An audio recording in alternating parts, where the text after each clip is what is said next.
Selamat datang di program pembelajaran Prodi Keperawatan Kampus Pangandaran Universitas Padjadjaran. Saya Cecep Alikosasi, dosen Fakultas Keperawatan Universitas Padjadjaran. Dalam video ini, saya akan menjelaskan tentang anatomi fisiologi sistem saraf. Untuk sistem saraf ini, terdapat homeostatis pengaturan saraf dan endokrin. Sistem pengaturan utama tubuh yaitu sistem saraf dan sistem endokrin. Ada 3 tipe fungsional dasar, yaitu neuron aferen, dan interneuron, yaitu membentuk jaringan interaktif kompleks sel-sel yang dapat dirangsang. Sistem saraf terdiri dari 2, yaitu sistem saraf pusat, termasuk otak dan sumsum tulang belakang. Yang kedua adalah sistem saraf tepi, terdiri dari serabut saraf, menerima masukan tentang lingkungan eksternal dan lingkungan internal dari neuron aferen. Susunan saraf pusat menyortir dan memproses masukan ini melalui interneuron, dan ini memulai arah melalui neuron aferen, membawa instruksi kemudian masuk ke dalam kelenjar atau otot untuk menghasilkan respon yang diinginkan seperti sejenis sekresi atau gerakan. Berikut ini adalah gambar dari central nervous system atau susunan saraf pusat dan susunan saraf tepi sampai ke efektor organ. Aktivitas saraf ada 4 fungsi. Pertama, menerima informasi stimuli dari lingkungan internal dan eksternal melalui jalur sensori atau aferen. Kemudian menghubungkan informasi antara sistem saraf perifer dan sistem saraf pusat. Kemudian memproses informasi yang diterima pada berbagai tingkat refleks seperti medula spinalis dan mengingatkan otak yang lebih tinggi untuk menentukan respon yang sesuai dengan situasi. Menyalurkan informasi dengan cepat melalui berbagai jalur motorik aferen ke organ tubuh untuk mengendalikan atau merubah tindakan. Sel neuroglia menyediakan makanan, menunjang dan melindungi neuron, yaitu sel atrosit atau atrosit, kemudian ependima dan mikroglia. Kemudian ada neuron. Nah, ini neuron merupakan unit sistem saraf yang fungsional. Kemampuannya adalah eksitasi dan konduksi arus listrik kimiawi. Neuron terdiri dari berbagai badan sel atau soma atau perikarion dengan 2 bagian lain yaitu dendrit dan akson. Dinding sel menutupi bagian luar dari soma, dendrit dan akson. Nukleus yang terletak pada inti, nukleus merupakan tempat menyimpan DNA dan dalam nukleus terdapat RNA atau ribonucleic acid. Di sini juga ada potensial aksi. Nah, dalam potensial aksi terjadi 2 fase. Pertama adalah depolarisasi dan repolarisasi. Pada waktu istirahat, serabut saraf dengan bagian dalam membran sel bermuatan lebih negatif dibandingkan dengan yang luar. Nah, di sini konsentrasi sodium lebih tinggi di luar sel dan konsentrasi potasium atau kalium lebih tinggi di dalam sel. Bila serabut saraf mendapat rangsangan, terjadi pemasukan sodium dan kehilangan potasium intraseluler melalui difusi. Sel menjadi positif dan terjadilah potensial aksi atau depolarisasi. Untuk sinap, nah, neuron mengadakan kontak dengan neuron lain pada suatu tempat disebut sinaps. Transmisi terjadi melalui sinap sebagai suatu proses kimiawi yang terjadi karena dilepaskannya neuron transmitter. Sinap terdiri dari terminal prasinap, celah sinap, dan membran pasca sinap. Ada 3 macam sinap interneural. Bila akson dari suatu neuron bersinapsi dengan badan sel disebut aksosomatik. Sinap aksodendrit terjadi bila akson dari satu neuron dengan dendrit dari neuron lain. Aksonik sinapsis bila satu akson bersambung dengan akson yang lain. Susunan saraf pusat. Dalam susunan saraf pusat terdiri dari sekumpulan neuron dan bergabung menjadi otak dan medula spinalis. Otak berada dalam tengkorak dan medula spinalis dalam kolumna vertebra.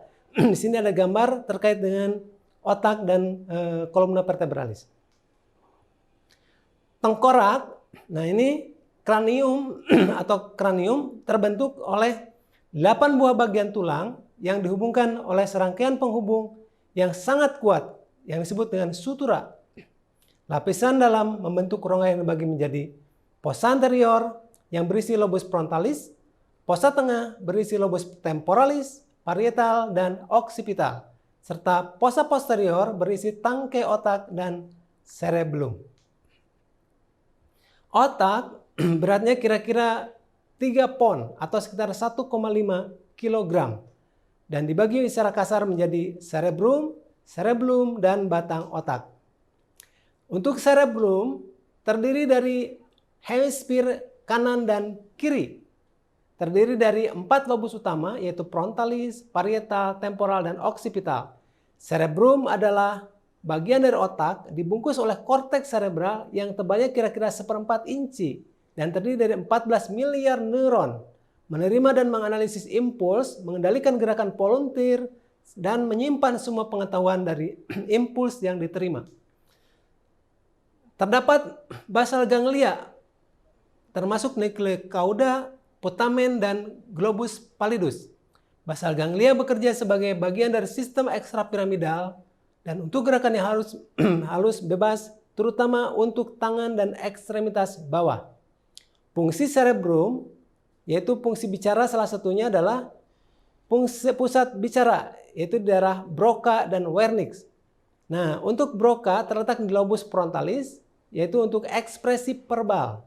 Sedangkan untuk Wernicke area berada di bagian posterior dari lobus temporal dan membentang sampai bagian yang menyambung dengan lobus parietal. Dan ini untuk mengartikan bahasa. Di sini ada gambar terkait dengan cerebrum, batang otak, cerebellum, dan spinal cord. Untuk cerebellum terletak di bawah cerebrum posterior besarnya 1/5 cerebrum. Nah, ini fungsinya adalah mengendalikan otot rangka yang mengatur koordinasi gerakan keseimbangan dan menegakkan tubuh. Bekerja bersama-sama dengan cerebrum untuk koordinasi aktivitas otot dan menghasilkan gerakan-gerakan terampil. Gerakan volunteer bisa berlangsung terus tanpa cerebrum, tapi gerakannya lemah dan tidak ada koordinasi. Cerebellum ini menerima impuls sensorik dan motorik dan dapat mengetahui kesalahan sinergi otot dan memperbaiki pengendalian otot dalam tubuh. Nah, sekarang masuk ke spinal cord atau spinal vertebra atau tulang belakang. Di dalam tulang belakang ini, kolumna vertebra dibagi dalam 5 daerah. Cervical, thoracal, lumbal, sakral, koksigial.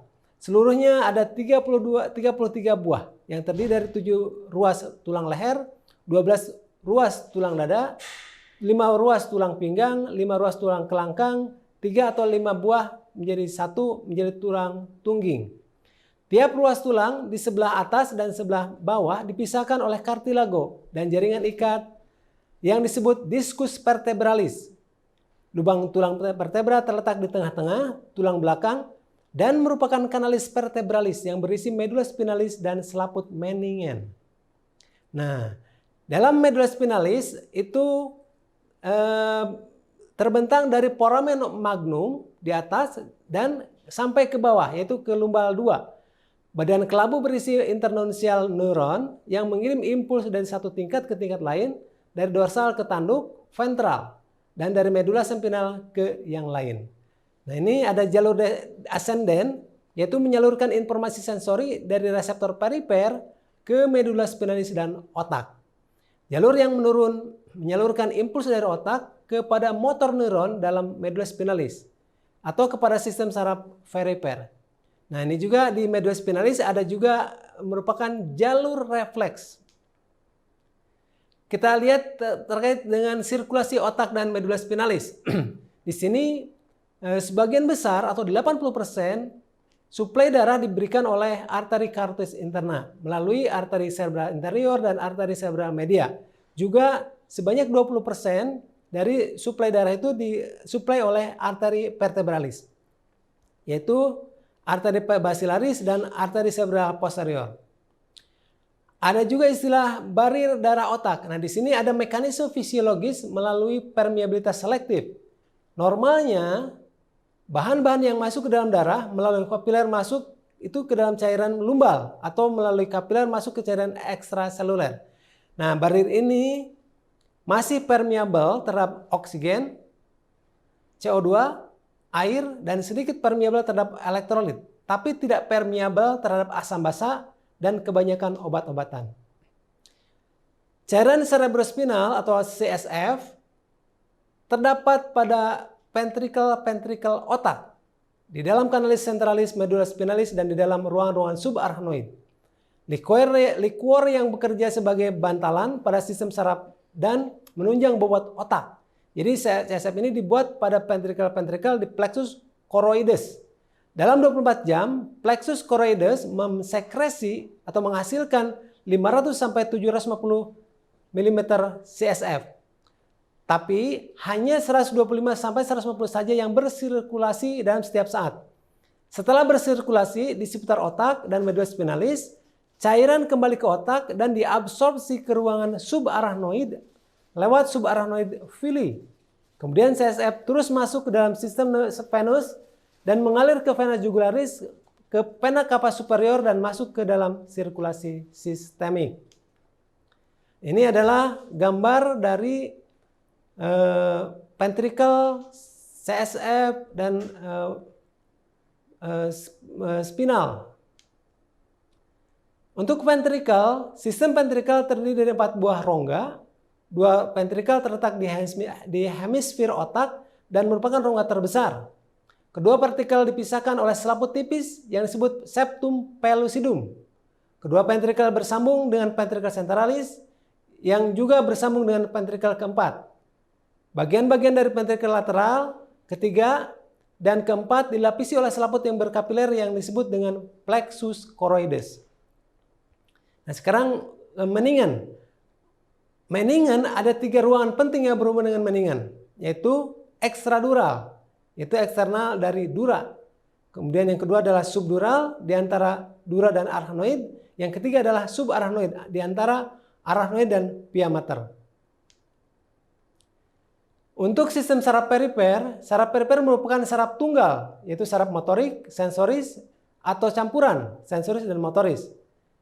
Ini sistem saraf perifer ini terdiri dari 12 pasang saraf kranial yang membawa impuls dari otak dan ke otak, 31 saraf spinal yang membawa impuls dari medulla spinalis. Tiap saraf spinal memberi penginderaan. Bagian tersebut dinamakan dermatomes. Saraf perifer aferen atau sensori dan saraf eferen atau motorik. Kemudian juga sistem saraf perifer dibagi menjadi sistem autonom dan sistem saraf somatis. Sistem saraf somatis membuat persarapan pada otot skeletal yang berserat lintang. Di sini ada gambar terkait dengan 12 saraf kranial dari mulai saraf nervus 1 sampai nervus ke-12. Untuk sistem saraf otonom ini, fungsinya adalah mengendalikan kardiovaskuler, respirasi, dan sistem endokrin. Serabut-serabut saraf otonom bersinap 1 kali setelah meninggalkan saraf pusat pada lokasi yang disebut ganglion. Neurotransmitternya adalah asetilkolin. Sistem simpati selama terjadi stres respon simpati adalah meningkatkan kecepatan jantung dan vasokonstriksi pembuluh darah perifer. Nah, untuk sistem saraf parasimpatis mempertahankan dan memulihkan kembali fungsi pengaturan. Di sini ada anatomi dari sistem saraf otonom. Dan ini terdapat beberapa saraf spinal yang masuk dan keluar melalui saraf spinal. Baik, demikian paparan penjelasan tentang anatomi fisiologi sistem saraf. Sampai bertemu kembali di program pembelajaran PSDK 2023 Prodi Keperawatan Universitas Padjadjaran dengan pembahasan materi yang lain. Terima kasih.